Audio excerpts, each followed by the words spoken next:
What is up, guys? Cedarby here, coming at you with a base breakdown and 3-star. This is from the war with Brendan 1234. We came out in a victory on this, 91 to 88. Great war on both sides. Really good attacks from both sides. Always have a lot of fun with these arranged wars. Getting on to the attack, as you can see from the name of it, this was a stoned GoBoLaLo, and we're gonna kind of take a look at the base, see why I chose to come in from where I did, and see how it was 3-starred. So if you've seen any of my videos before, I generally like to add in there, I try and see a halfway point through the base. In this base, I identified it as pretty much like that. And that's kind of what I sectioned it off to. Now you can already see how it's developing, what I've sectioned off. Mainly the air defenses. The air defenses being in this layout, from what I determined as what I kind of considered half of the base and what I saw, you can see the 3 air defenses are all going to be reachable with 1 jump spell. So, with the jump spell right here, I'll be able to access all 3 of these air defenses with original, and I kind of look at this as an older style, old school base. Just when I was first getting into these attacks with Jake with One Hive, I think I, subscribed to him, started watching around. I think it was a little under 15,000 subscribers. I want to say 12 for some reason, but just ever since that long ago, watching these attacks, this kind of reminded me of that old school setup.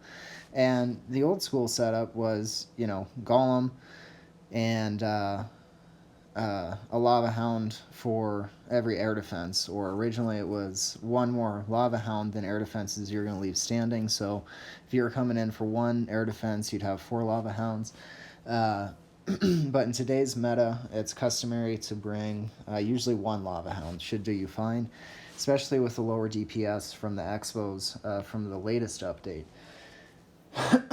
With all that being said, obviously stoned being the 3 golems, I needed to start identifying how I was going to reach these, what direction I wanted to come in from, and right off the bat, there's a couple of things. If you haven't noticed it already, we have both air sweepers pointing this way. I think he forgot to turn his air sweepers. Oops for him and yay for me. And on top of that, we've got the queen right here. She has access to the, I have access to the air defense as well, this sweeper, and the CC. And if everything goes well, and I can get my kill squad that far into the base, getting them this far, I should be able to get the remaining 2 air defenses down here. So, as I previously mentioned, we're going to come in 3 golem. Generally, when I'm doing a 3 golem attack, and it's in close quarters like this, I like to save 1 golem for a later deployment. Went ahead and dropped my 2 golems here. With these storages, I like to drop 2 wizards at least on the outside cutting funnel. So in that case, I dropped 1. Oops, excuse me. 1 and 1, and then I did drop another here and another here, 1 here and 1 here. Let them beat through that a little bit. Did do a test wall breaker, let it completely break. I try not to let the wall break happen, or try not to send the rest of, I need to start trying to not let the rest of my wall breakers go before that first wall breaker has completely reached the wall and exploded the bomb. Generally because I found when I do that, a Tesla loves to pop, and right as that Tesla pops, I'm dropping the last 3 wall breakers. So That's a tip for myself that I'm trying to keep in mind. Maybe it'll help you. With that being said, the test went well. Went ahead and dropped the next 3. Heroes go down from this point as well. Same stuff that we've all seen. King, Queen, CC bowlers come out. Oop, let's just get rid of you. CC bowlers come out.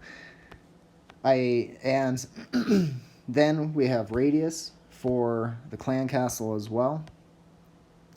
Obviously, I can drop my poison right about here. That's gonna, once they get out of there, that's gonna slow them down, give me enough time. And I knew also, like I said, I held on to that 3rd golem for later, and I do go ahead and drop it in with the rest of the kill squad. So now I've at least got 2 full golems coming in, and what I mean by that is the first golem I drop is obviously in range of the mortar, the cannon, and the archer tower, as well as the queen. So it's going to be pretty much beat to crap by the time it gets in. So 2 full golems at this point is pretty much what I'm considering I'm going to be going in with. And with that much tank and running into what else I have, I knew I could save the rage for a little bit later. Generally, I like to drop the rage right around my jump spell, because that's obviously the transition point where the most troops are going to be going through, and leading into the next compartments where these air defenses are, do have a lot of defenses, and in general. And the rage with that bowler bounce, have to consider the bowlers are going to be standing a bit back, and they're going to get that double bounce. So having them in the rage back here is probably going to benefit me a little bit better. So the other advantage of coming in with the stoned attack, especially with how spread out the defenses are, landed me the benefit of holding onto that rage a little bit later. I didn't need to use it to take out the CC. The poison was well placed. And at that point, I had... Let's go ahead and drop the rage.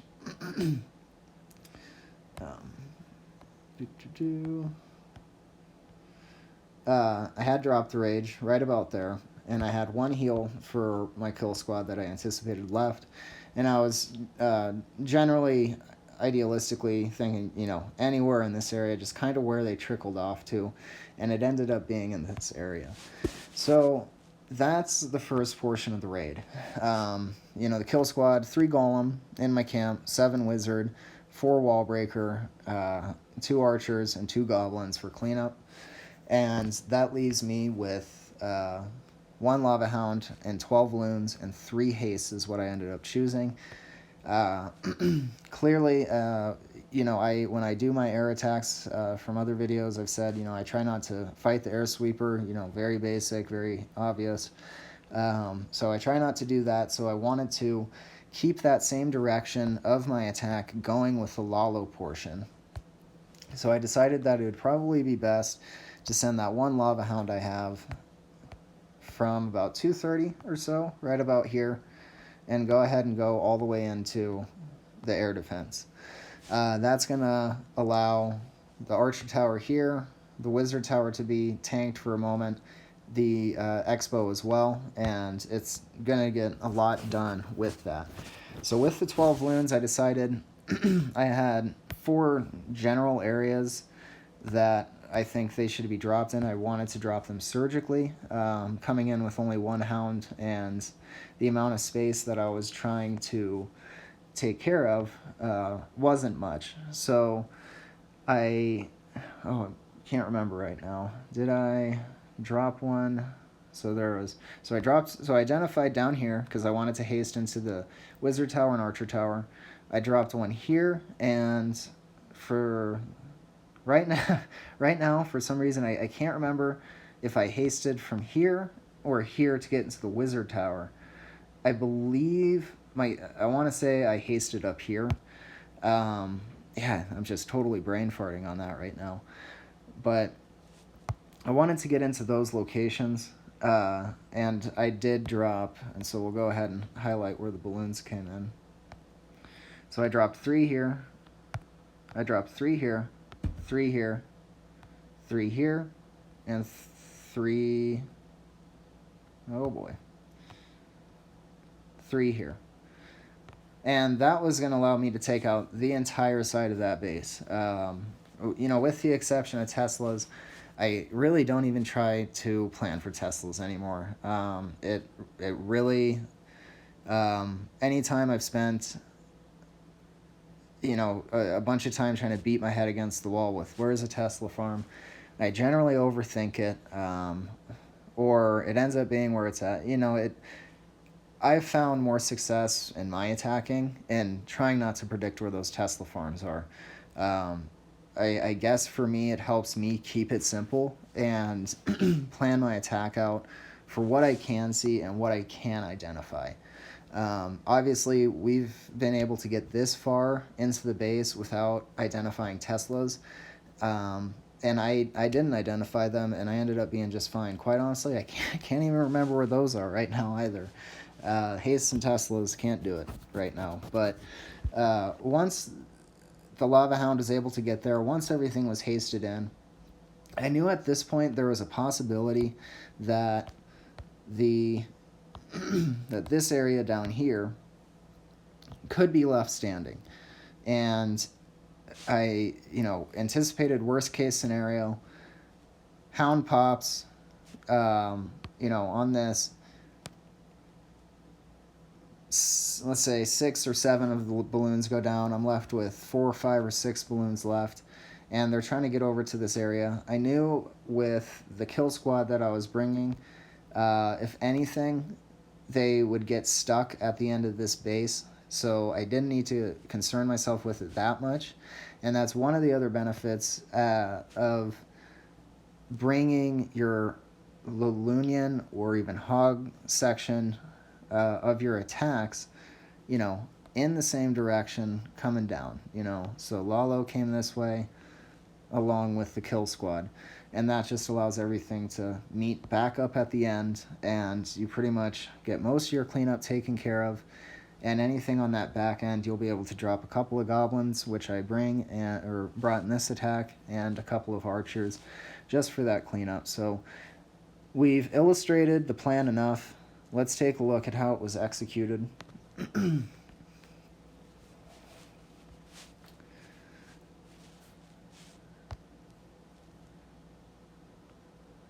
And let's see. That's 21.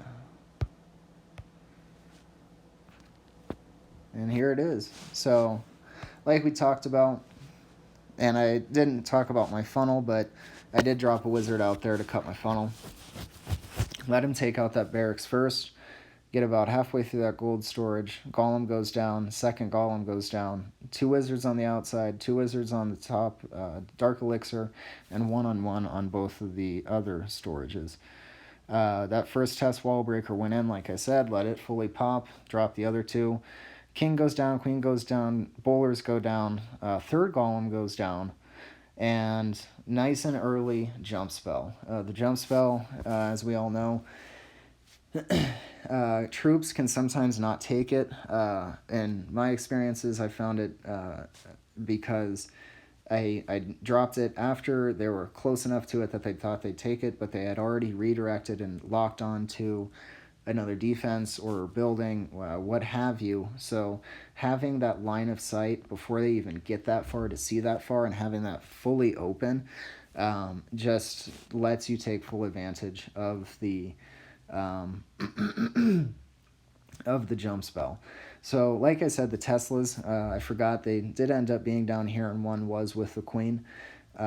So my kill squad and everything redirected towards 9 o'clock, and I had the air defense left standing down here, wizard tower, like I kind of anticipated. But we'll see how the rest of this plays out. My queen is still up. She's got the expo locked onto her, and I do still have her ability. So Lalo portion started up here, like I said. It tanks through. Do get a couple of bombs on that, and I dropped the haste on the archer tower, actually. The last of the balloons come down, drop the haste, drop the last haste, air defense goes down, and I've got probably about 9 balloons left to get through the rest of this. Nice that luckily, they're coming in pairs instead of being clumped together. So that first section can take that Wizard Tower fire as we're seeing right now. And Wizard Tower goes down. The kill squad ended up breaking out of the back. And like we talked about, having everything kind of meet up at the end just, kind of completes the attack in my opinion. But outside of that, plenty of cleanup. I dropped my 2 goblins up at 2 o'clock. Archers down here at 5, 6 o'clock. And all we're going to have left here in just a moment is the builder hut. So we can go ahead and fast forward through this. And that's going to wrap it up for this video, guys. I hope you enjoyed it. Let me know what you think. And until next time, Cedarby out.